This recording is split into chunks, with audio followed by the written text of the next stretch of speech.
الحمد لله رب العالمين والعاقبة للمتقين والصلاة والسلام على سيد المرسلين وعلى آله وصحبه أجمعين أما بعد فأعوذ بالله من الشيطان الرجيم بسم الله الرحمن الرحيم اقرأ باسم ربك الذي خلق خلق الإنسان من علق اقرأ وربك الأكرم الذي علم بالقلم علم الإنسان ما لم يعلم آمنت بالله صدق الله العظيم وصدق رسوله النبي الأمين المتين ونحن على ذلك لمن الشاهدين والشاكرين والحمد لله رب العالمين. بآواز بلند درود شریف کا نذرانہ پیش کریں. اللہم صلی علی سیدنا شفیعنا حبیبنا و نبینا مولانا محمد مبارک وسلم صلوات و سلام علیک رسول اللہ صلی اللہ تعالی علیہ وسلم. نبی اور آل نبی پر مرتبہ اور بآواز بلند درود پاک اللہم صلی علی سیدنا شفیعنا حبیبنا و نبینا مولانا محمد مبارک وسلم محمد صلی اللہ علیہ وسلم علیک رسول اللہ صلی اللہ تعالی علیہ وسلم. بڑا خوبصورت پروگرام، شاندار محفل، بڑے اچھے ڈھنگ سے ڈیکوریٹ کیا گیا ہے. شاندار سجاوٹ، خوبصورت ڈیکوریشن اور آپ کا بیٹھنے کا انداز بھی بڑا خوبصورت ہے. اللہ رب العزت ہم تماموں کی حاضری کو قبول فرمائے. دیکھیں حضرات، جو لوگ جا رہے ہیں ان سے گزارش ہے کہ آپ بیٹھ جائیں. ابھی خطیب ہندوستان علامہ شہاب الدین ثقافی کے بعد فوراً شہنواز حسان مائک پہ آئیں گے اور جن کا آپ انتظار کر رہے ہیں حضرت علامہ مفتی ناصر رضا خان، بس ان کا بھی خطاب ہوگا. مجھ سے پیشتر آپ نے بڑا شاندار اور خوبصورت خطاب ہم نے حضرت علامہ مولانا مفتی خالد صاحب قبلہ مصباحی مدد النورانی سے مظاہرہ فرمایا. اللہ رب العزت کی بارگاہ میں دعا ہے کہ حضرت کے علم میں، عمل میں، عمر میں خدا بے پناہ برکتیں عطا فرمائے اور ہم تماموں کو بھی علمی خوشبوؤں سے خدا مالا مال فرمائے. منبر نور پر جید سے جید تر علماء اہل سنت تشریف فرما ہے. نقیب اعظم ہندوستان حضرت علامہ قمر الدین مصباحی بھائی شبیر احسن منوری. میرے بعد آپ علامہ ناصر رضا صاحب قبلہ کا شاندار خطاب ملاحظہ فرمائیں گے. درمیان میں شاہنواز حسان جو حضور مجاہد ملت علیہ رضوان کا فیضان لے کر آیا ہوا ہے، آپ کے روبرو ہونے والے ہیں. آپ سماعت فرمائیں گے انشاءاللہ تعالیٰ. میں مختصر سے وقت کے لیے آپ کی دیار محبت میں حاضر ہوں. مصطفیٰ جان رحمت صلی اللہ تعالی علیہ وسلم کا لاکھ لاکھ شکر و احسان ہے کہ اس وقت ہم اور آپ بیٹھ کر مصطفیٰ جان رحمت صلی اللہ تعالی علیہ وسلم کی محفل میں بیٹھ کر مصطفیٰ جان رحمت کا ذکر ملاحظہ فرما رہے ہیں. حضرت امام قلیوبی فرماتے ہیں، سنیے، حضرت امام قلیوبی فرماتے ہیں نبی کی تعریف کر رہے ہو، نبی کی تعریف کسی کے سامنے زبردستی کرنے کی ضرورت نہیں ہے. نبی کی تعریف ایسے لوگوں کے سامنے کرنا جب سنے مصطفیٰ کا ذکر سنے تو چہرے پہ تبسم آ جائے، لبوں پہ مسکراہٹ آ جائے. آپ الحمدللہ مصطفیٰ جان رحمت صلی اللہ تعالی علیہ وسلم کی باتیں سن رہے ہیں. اس وقت آپ اللہ رب العزت کے پیارے رسول صلی اللہ تعالی علیہ وسلم کا خوبصورت کیریکٹر ملاحظہ فرما رہے ہیں. قرآن مقدس کے حوالے سے خوبصورت اور انوار و تجلیات سے لبریز جملے سے آپ اپنے آپ کو بافائز کر رہے ہیں. پرکیف فضا ہے الحمدللہ. اللہ رب العزت ارشاد فرماتا اقرأ باسم ربک الذی خلق. منبر نور پر جتنے بھی علماء اہل سنت تشریف رکھتے ہیں میں تمام کا شکر گزار ہوں. سب کے سب مجھ سے بہتر ہیں، مجھ سے اچھے ہیں. میں آپ لوگوں کے لیے آیا ہوں. اسٹیج پر جو بیٹھے ہیں یہ سب وہ سب جانتے ہیں جو میں بولنے والا ہوں، مگر آپ الحمدللہ اس خیال سے آئے ہیں کہ چلو حضور کی محفل ہے، حضور کی بات ہوگی، حضور کے کیریکٹر کی بات ہوگی، قرآن پر بات ہوگی. مدرسہ فیض الاسلام، غوثیہ فیض الاسلام، جس کی آج دستار بچوں کے سر پہ دستار الحمدللہ اللہ رب العزت ان تمام بچوں کے سینے کے علم سے آراستہ و پیراستہ فرمائے. رسول دی وقار صلی اللہ تعالی علیہ وسلم پر جو قرآن نازل ہوا، اس قرآن مقدس کی سب سے پہلی آیت نزول کے اعتبار سے سب سے پہلی آیت اللہ فرماتا ہے اقرأ بسم ربک الذی خلق، read with the name of your sustainer who created the human being from the blood clot. خدا فرماتا ہے پڑھو اپنے رب کے نام سے جس نے خون کے لوتڑے سے تمہیں پیدا فرمایا. زور سے بولے، زور سے بولے پورا مجمع ایک بار اپنے دونوں ہاتھوں کو فضا میں لہرا کر کہیں یا رسول اللہ، اور ایک بار کہیں یا حبیب اللہ. حبیب اللہ نوری صاحب جب شعر پڑھ رہے تھے ایسا لگ رہا تھا کہ مجمع میں ایک عجب سا رنگ بھرا ہوا ہے. جب خطاب ہونے لگتا ہے تو آپ ٹھنڈے ہو جائیں. یہ احساس کبھی بھی کسی خطیب کو مت ہونے دیجیے گا، ورنہ پھر آنے والے دور میں، آنے والے جنریشن میں لوگ اپنے بچوں کو خطیب نہیں بنائیں، عالم نہیں بنائے. ہر آدمی یہ سوچے گا کہ میرا بیٹا شاعر بنے گا، میرا بیٹا ناطقہ بنے گا. میں 80% شعراء کو جانتا ہوں، کوئی اولا پڑھ کر کے چھوڑ دیا ہے، کوئی ثانیہ پڑھ کر کے چھوڑ دیا ہے، کوئی 5 پارہ حفظ کر کے چھوڑ دیا ہے. جب آدمی بخاری شریف پڑھنے کے بعد جب آدمی بخاری کی حدیث پڑھ کر سنائے گا، ترمذی شریف کی حدیث پڑھ کر کے سنائے گا، اور مجمع ایسا دیکھے گا جیسے کہ سانپ کاٹ لیا ہے، تو پھر آدمی اپنے بچوں کو کیوں عالم بنائے؟ 15 سال 20 سال مدرسے میں وقت دینے کے بعد جب رزلٹ اچھا نہیں آئے گا تو پھر لوگ اپنے بچوں کو عالم بنانا چھوڑ دیں گے. اس لیے جتنی طبیعت کے ساتھ شعراء کے اشعار سنے جاتے ہیں اتنی ہی طبیعت کے ساتھ خطیب کا خطاب بھی سننا چاہیے، اتنی ہی طبیعت کے ساتھ خطیب کا خطاب بھی سننا چاہیے. چونکہ شعراء جو شعر میں پڑھ رہے ہیں وہ بھی نبی کی نعت ہے، جو خطیب بولتا ہے یہ بھی نبی کی نعت ہے، یہ بھی مصطفیٰ جان رحمت صلی اللہ علیہ وسلم کی نعت ہے. اس لیے ہر ایک آدمی کے چہرے پہ ہریالی ہونی چاہیے. ایک بار زور سے پورا مجمع ہاتھوں کو لہرا کر کہیں یا رسول اللہ، اور ایک بار کہیں یا حبیب اللہ. خدا فرماتا اقرأ بسم ربک الذی خلق، read with the name of your sustainer who created the human being from the blood clot. پڑھو اپنے رب کے نام سے جس نے خون کے لوترے سے تمہیں پیدا فرمایا. مصطفیٰ اس آیت کی تائید میں فرماتے ہیں طلب العلم فریضۃ علی کل مسلم و مسلمہ. search for knowledge is necessary, is essential for every Muslim male and Muslim female. علم دین حاصل کرنا ہر مسلمان مرد اور عورت پر فرض ہے. مصطفیٰ ارشاد فرماتے ہیں اطلبوا العلم ولو کان بالسین. seek the knowledge even going to China, seek the knowledge even it be in China. علم دین حاصل کرو اگرچہ تمہیں چین جانا پڑے. غزوہ بدر میں جو قیدی آئے تھے قید ہو کر کے، ان قیدیوں کی جو فدیہ طے کرنے کی بات آئی تھی تو مصطفیٰ نے ان لوگوں کے یہ فدیہ طے کیا تھا کہ کوئی ایک غیر مسلم قیدی کسی 10 مسلمان کو کہا دے اس کے لیے یہی فدیہ ہو جائے گا. یعنی مصطفیٰ نے علم کی اہمیت بتائی، مصطفیٰ نے علم کا وقار بتایا. تمہیں بلندی چاہیے پڑھنا ہوگا، وقار چاہیے پڑھنا ہوگا. تمہیں زندگی میں بلندی چاہیے پڑھنا ہوگا، انقلاب چاہیے پڑھنا ہوگا. تم لوگوں کی دری بچھانے کے لیے دنیا میں نہیں آئے، تم لوگوں کی کرسی بچھانے کے لیے دنیا میں نہیں آئے. دنیا میں تمہاری حیثیت الگ ہے. کوئی نیتا آ گیا اس کے پیچھے بھاگنے لگے، اس کے لیے کرسی بچھانے لگے، اس کے لیے کرسی دری بچھانے لگے. تم اس کے لیے نہیں آئے دنیا میں. خدا فرماتا ہے انی جاعل فی الارض خلیفہ، میں زمین میں خلیفہ بنانے والا ہوں. یعنی تم کو خدا نے دنیا کی غلامی نہیں، دنیا کا سردار بنا دینا ہے. نعرہ تکبیر.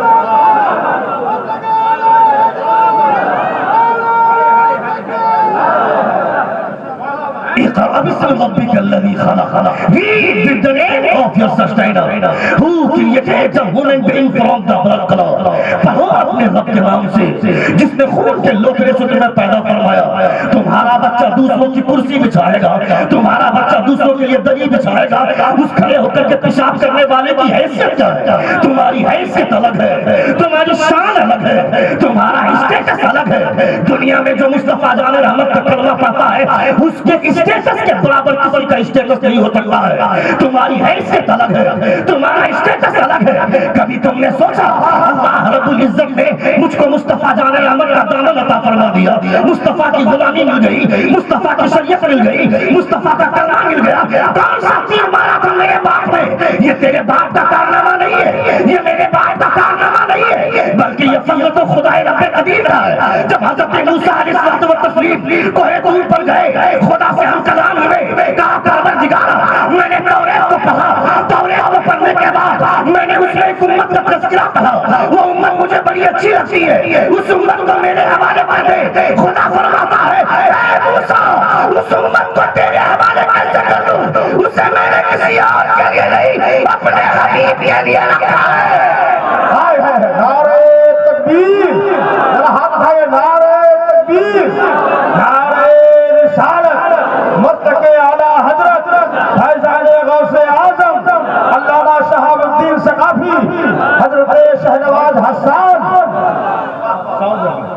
طلب العلم فریضۃ علی کل مسلم و مسلمہ. علم دین حاصل کرنا ہر مسلمان مرد اور عورت پر فرض ہے. علم حاصل کرو. اگر تمہیں چین جانا پڑے, لوگ اپنے بیٹے کو ڈاکٹر بناتے ہیں, لوگ اپنے بیٹے کو انجینئر بناتے ہیں, لوگ اپنے بیٹے کو پروفیسر بناتے ہیں.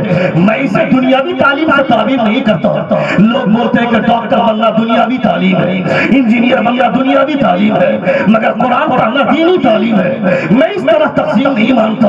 میرے نزدیک اگر تقسیم ہونی چاہیے تو اس طرح تقسیم ہونی چاہیے. خدا علم نافع یعنی علم نافع اور علم غیر نافع. حضور اعلیٰ حضرت نے فتاوی رضویہ میں لکھا ہے کہ بچوں کے حوالے سے جب دعا کرنے کی بات آتی ہے تو آپ فرماتے خدا علم نافع عطا فرمائے, یعنی علم نافع اور علم غیر نافع. ایک آدمی ڈاکٹر بن گیا, ڈاکٹر بن جانے کے بعد روزانہ اگر 100 پیشنٹ کا ٹریٹمنٹ کرتا ہے اور ان 100 پیشنٹ میں سے کسی 10 پیشنٹ کے لیے یہ خاص کر دیا کسی 10 غریب کا میں ٹریٹمنٹ کروں گا, اس کا علاج کروں گا تو فی سبیل اللہ خدمت خلق سمجھ کر کروں گا, اس سے پیسے نہیں لوں گا. اس کا ڈاکٹر بننا یہ علم نافع ہے. اگر کوئی انجینئر ہے روزانہ 100 گھر کے نقشے بناتا ہے, اگر 50 اور 80 گھر نقشے فیس لے کر کے بناتا ہے, 10 نقشے بناتا ہے کسی غریب کے لیے خدمت خلق سمجھ کر, تو اس کا یہ انجینئر بننا علم نافع ہے. اگر کوئی کام کرتا ہے خدمت خلق سمجھ کر, مگر ایک آدمی قرآن ہی پڑھتا ہے اور یہ سوچتا ہے کہ قرآن کی آیتوں کو بیچ کر پیسے کماؤں گا, کہ یہ قرآن پڑھ تو لیا مگر اس کا علم غیر نافع ہے, یعنی اس نے اس کا استعمال صحیح سے نہیں کیا. اس لیے ہر ایک آدمی کو خدا علم نافع عطا فرمائے. مگر ڈاکٹر بن جانے کے بعد موچ میں گھی لگانے کی ضرورت نہیں ہے, انجینئر بن جانے کے بعد موچ میں گھی لگا کر چلنے کی ضرورت نہیں ہے کہ یہ مولوی 6000 کی تنخواہ پانے والا, اس کی حیثیت کیا ہے, اس کی اوقات کیا ہے. میرا بیٹا ڈاکٹر ہے 60,000 کی سیلری پاتا ہے, میرا بیٹا انجینئر ہے لاکھوں روپیہ مہینہ کماتا ہے, میرا بیٹا پروفیسر ہے وہ 50,000 مہینہ کماتا ہے. یہ مولوی اس کی حیثیت کیا ہے, اس کی اوقات کیا ہے؟ 6,000 کی تنخواہ پانے والا میں کہتا ہوں اپنے آپ کو بہتر بولتا ہے. چلو مصطفیٰ کی بارگاہ میں مصطفیٰ سے پوچھتے ہیں اے مصطفیٰ یہ ڈاکٹر ہے اپنے آپ کو بہتر بولتا ہے, یہ انجینئر ہے اپنے آپ کو بہتر بولتا ہے, یہ پروفیسر ہے اپنے آپ کو بہتر بولتا ہے, مصطفیٰ بہتر ہے. تو مصطفیٰ فرماتے ہیں خیرکم من علم القرآن وعلمہ, تم میں وہ بہتر ہے جو قرآن پڑھنا جانتا ہے اور قرآن پڑھ کر قرآن پڑھاتا ہے. نعرہ تکبیر, نعرہ رسالت, عظمت قرآن, جشن دستار بندی, علماء اہل سنت. خیرکم من تعلم القرآن وعلمہ, تم میں وہ بہتر ہے جو قرآن پڑھنا جانتا ہے اور قرآن پڑھ کر قرآن پڑھانا جانتا ہے. ڈاکٹر بنانا غلط نہیں ہے, انجینئر بنانا غلط نہیں ہے, پروفیسر بنانا غلط نہیں نہیں ہے مگر اس کا استعمال صحیح ڈھنگ سے ہو تو ہر علم لوگوں کے لیے نفع بخش ہو سکتا ہے۔ قرآن پڑھنے والا مدرسے کو مدرسے کے لیے سپورٹ کرنا چاہیے۔ ہمارے علماء فرماتے ہیں ان اداروں کو سپورٹ کیجیے، مدرسہ غوثیہ فیض الاسلام کو سپورٹ کریں، یہاں پہ پڑھنے والے بچوں کو سپورٹ کریں، یہاں کے اساتذہ کو سپورٹ کریں، یہاں پہ جو کمیٹی بیٹھی ہے، جو کمیٹی کا گٹھن ہوا ہے، ان کمیٹی والوں کا بھی سپورٹ کریں، کمیٹی والے بھی اساتذہ کا سپورٹ کریں، بچوں کو سپورٹ کریں۔ میرے گھر میں بچہ کھڑا ہو کر پیشاب کرتا ہے مگر مدرسے میں پڑھنے والے بچے صبح سے شام تک قرآن کی تلاوت کرتے ہیں، اس کے بارے میں چوراہے پہ بات نہیں ہونی چاہیے، اس کے بارے میں چائے کی دکان پہ بات نہیں ہونی چاہیے کہ مدرسے کا بچہ شیطان ہے۔ میں کہتا ہے ظالم مدرسے کے بچوں سے تمہاری آبرو کتنی بڑی بچی ہوئی ہے، تمہیں اس بات کا احساس ہے؟ ابھی آج سے 1 سال پہلے وہ وسیم رافضی جو بی جے پی کا بھلوا ہے، اس نے کہا تھا کہ قرآن کی 26 آیتیں بدل دینی چاہیے تھی۔ میں کہتا ہوں اے ظالم قرآن کی 26 آیتیں جو کتاب کی صورت میں ہے اس سے بدل دے گا، مگر جس قرآن کو مدرسہ فیض الاسلام میں مدرسہ فیض الاسلام کے بچوں نے اپنے سینے میں اتارا ہے، وہاں سے کون سی آیت ہٹائے گا، وہاں سے کون سی آیت بدلے گا؟ میں دنیا کے تمام دھرم گروؤں سے چیلنج کرتا ہوں، چاہے وہ گیتا پڑھنے والے، چاہے رامائن پڑھنے والے، چاہے وہ قرآن پڑھنے والے، چاہے وہ یجوروید پڑھنے والے، چاہے وہ بائبل پڑھنے والے، دنیا کے تمام دھرم گروؤں سے میرا چیلنج ہے، لے کر کے آؤ اپنی کتابوں کو اور دلی کے چوک پر رکھ کر اپنی تمام دھارمک کتابوں کو آگ لگا دو، دنیا کی تمام کتابیں ایک جگہ رکھ کر سمندر میں پھینک دی جائے، آگ جلا دی جائے، اس کے بعد 20 سال تک چھوڑ دیے جائے، دنیا کے تمام دھرم گروؤں کو پھر سے بلاؤ اور کہو کہ لے کر کے آؤ اپنی کتابوں کو۔ میرا دعویٰ ہے دنیا کی کوئی کتاب نہیں آ پائے گی مگر مدرسہ فیض الاسلام کا ایک چھوٹا بچہ اپنا سینہ لے کر کے آگے بڑھے گا اور وہ کہے گا میں پڑھنا چاہتا ہوں، لکھنا چاہتا، دنیا کی کوئی کتاب نہیں مگر قرآن پھر سے تیار ہو جائے گا۔ کیا بات ہے، ہائے ہائے ہائے، واہ واہ واہ واہ واہ واہ، نعرہ تکبیر، نعرہ رسالت، عظمت قرآن، جشن دستار بندی، اے زندہ بابا، دنیا کی کوئی کتاب نہیں مگر قرآن پھر سے تیار ہو جائے گا۔ یہ ہے میرا قرآن، یہ ہے قرآن کا اعجاز۔ اللہ رب العزت کا شکر احسان۔ کون سا کمال تھا مسلمانوں کے بچوں میں؟ ایک چھوٹا سا بچہ 10 سال کی عمر کا، 15 سال کی عمر کا، 20 سال کی عمر کا، 8 سال کی عمر کا بچہ، 12 سال کی عمر کا بچہ پورا قرآن اپنے سینے میں لے کر کے گھوم رہا ہے۔ وہ قرآن جس قرآن کے تعلق سے خدا فرماتا ہے اِنَّا عَرَضْنَا الْأَمَانَةَ عَلَى السَّمَاوَاتِ وَالْأَرْضِ وَالْجِبَالَ فَأَبَيْنَ أَن يَحْمِلْنَهَا وَأَشْفَقْنَ مِنْهَا وَحَمَلَهَا الْإِنسَانُ۔ خدا فرماتا ہے میں نے اس قرآن کو پہاڑوں کو پیش کیا، آسمان کو پیش کیا، زمین کو پیش کیا، مگر اس کا روح، اس کا جان، اس کے تاپ برداشت کرنے سے پہلے سب کپانے لگے، ڈرنے لگے، سب سہم گئے۔ زمین نے ہاتھ جوڑ لیے، آسمان نے ہاتھ جوڑ لیے، سمندر نے ہاتھ جوڑ لیے کہ پروردگار میں اس کا جلال برداشت نہیں کر سکتا۔ مگر کون سا کمال تھا ان مسلمانوں کے بچوں میں جس قرآن کی طاقت کو پہاڑ نہ برداشت کر سکے، آسمان نہ برداشت کر سکے؟ مسلمان کا بچہ اپنے سینے میں لے کر کے گھوم رہا ہے، نہیں سمجھے کیا؟ وہ جو 11,000 کا پاور جو مین لائن میں 11,000 کا جو کرنٹ گھومتا ہے اس وائر کو اچانک اپنے گھر میں ڈائریکٹ جوڑ دیا جائے تو نہ میرے گھر کا بلب بچے گا، نہ فریج بچے گا، نہ واشنگ مشین بچے گی، نہ کولر بچے گا، نہ کوئی پنکھا بچے گا۔ اس لیے اس 11,000 کا پاور پہلے ٹرانسفارمر میں آتا ہے، پھر اس کے بعد سے چھوٹے چھوٹے وائر کے ذریعے ہمارے گھروں میں داخل کیا جاتا ہے۔ نہیں سمجھا؟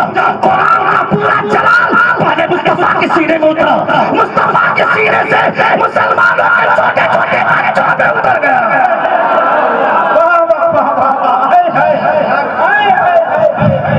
کیا بات ہے، نعرہ تکبیر، اپنے ہاتھوں کو اٹھا کے جواب دے، نعرہ رسالت، شان رسول اعظم، عظمت قرآن۔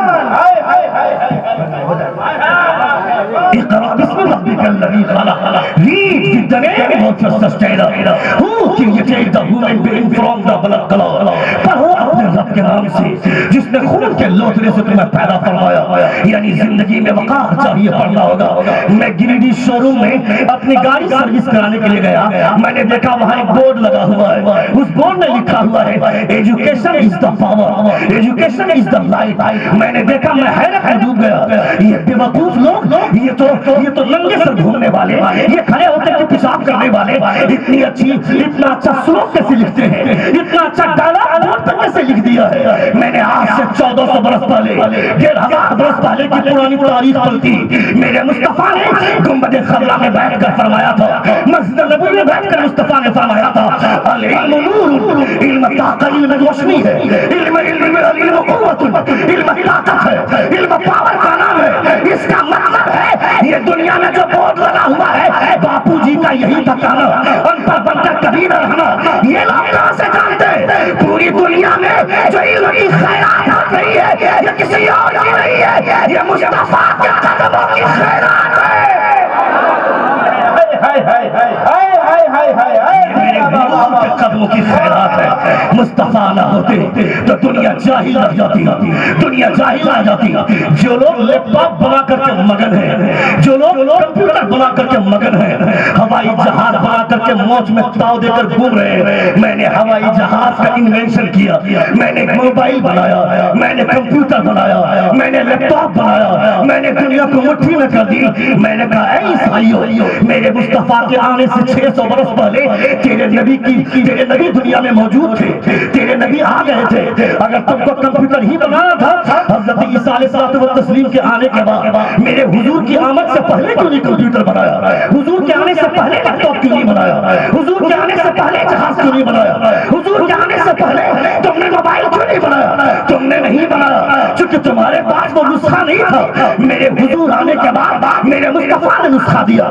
ہوائی جہاز کے تعلق سے میرے حضور کا قرآن کرتا ہے تو اللہ فرماتا ہے اولم یروا الی الطیر فوقہم صافات یقبضن ویمسکہن الا الرحمن. یعنی خدا نے ہوائی جہاز کا نسخہ دیا. حضرت نوح حضرت سلیمان علیہ الصلوۃ والتسلیم کے تعلق سے خدا نے فرمایا تھا ولی سلیمان الریح غدوها شہر ورواحها شہر وأسرنا له عین القطر. یعنی یہ ہوائی جہاز ہو, چاہیے لیپ ٹاپ ہو, چاہیے موبائل ہو, یہ کسی اور کا کارنامہ نہیں, یہ تمام فارمولے میرے مصطفیٰ کے خزانے سے چرائے گئے فارمولے. کیا بات ہے, زندہ باد, زندہ باد. سن رہے ہیں آپ, سن رہے ہیں کتنے لوگ سن رہے ہیں, ذرا زور سے کہیں یا رسول اللہ, اور ایک بار کہیں یا حبیب اللہ. اللہ رب العزت کا لاکھ لاکھ شکر احسان ہے کہ آپ نے مدرسے کو سپورٹ کیا. آج مدرسے سے طلبہ حفظ کی دستار لے کر کے نکلنے والے ہیں. ان بچوں کا سپورٹ ہونا چاہیے. مدرسے بند ہو گئے, یاد رکھے کوئی تمہارا پوچھنے حال نہیں ہوگا, کوئی تمہارا پوچھنے والا نہیں ہوگا. ہم نے دیکھا ہے اندلس کی دھرتی پر, اسپین جس کا نام آج اسپین ہے, اندلس کی دھرتی پر 1000 سال تک مسلمانوں کی حکومت رہی, مگر دھیرے دھیرے مدرسے بند ہو گئے. آج مسلمانوں کا نام و نشان وہاں سے مٹ گیا. اپنے آپ میں بہت زیادہ غرور کرنے کی ضرورت نہیں ہے, بہت زیادہ گھمنڈ کرنے کی ضرورت نہیں ہے. اپنے بچوں کی تہذیب سنوارے. ہر آدمی حافظ قرآن بن جائے کوئی ضروری نہیں ہے, ہر آدمی عالم دین بن جائے کوئی ضروری نہیں ہے, مگر ہر آدمی اگر چاہ لے تو مصطفیٰ کا سچا وفادار بن سکتا ہے, مصطفیٰ کی سچی غلامی کا دعویٰ کر سکتا ہے. اگر آدمی چاہ لے مصطفیٰ جان رحمت کا فرما بردار بن جائے. میرے بچوں کو سکھانے کی ضرورت ہے. رات کے 11 بجے میرا بیٹا گھر لوٹتا ہے, کون اس کو پوچھتا ہے اتنی رات گئی کہاں تھے, کس کے ساتھ آوازی مچا رہے تھے. باپ کو پوچھنا چاہیے تھا بیٹا اگر 12 بجے گھر لوٹتا ہے کون پوچھے گا. جو باپ خود سڑکوں پہ جا کر چوراہے پہ کھڑا ہو کر اپنے آوارہ دوستوں کے ساتھ عیاری کرے گا, مکاری کرے گا, لنڈی بازی کرے گا, وہ چوراہے پر کھڑا ہو کر کیرم بورڈ کھیلے گا, لوڈو کھیلے گا, تو اس کا بیٹا چوراہے پر بیٹھ کر پبجی نہیں کھیلے گا تو کیا کھیلے گا, فری فائر نہیں کھیلے گا تو کیا کھیلے گا. میرے بچوں کو میں اپنے گریبان تھام کر اس دن روک پاؤں گا جس دن میں عشاء کی نماز پڑھ کر گھر لوٹتا ہوں اور اپنے بیوی بچوں کے ساتھ بیٹھ کر کھانا کھاتا ہوں. میرا بیٹا اگر رات کے 11 بجے لوٹے گا ہم اس کے گریبان کو تھام کر روک سکتے ہیں. اتنی رات گئی کہاں تھے.